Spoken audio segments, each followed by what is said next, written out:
Me oleme jäänud rahvana püsima, sest oleme jonnakad. Lõime oma riigi ja võitlesime sellega tagasi. Seda Eesti jonni kannab edasi Eesti Konservatiivne Rahvaerakond.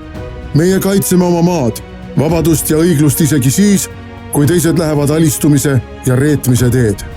Meie tahame üles ehitada tugeva ja kaitstud riigi, mida vaenlane rünnata ei julge. Meie ei luba Eestit üle ujutada võõraste hordidega.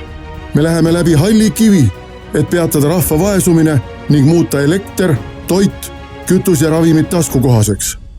Me paneme kasvama palgad, pensionid ja peretoetused, et sünniks rohkem Eesti lapsi.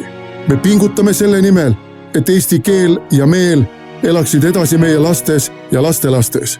Meie ei jäta jonni. Toeta EKRE-t, kõige kangemat erakonda Eestis.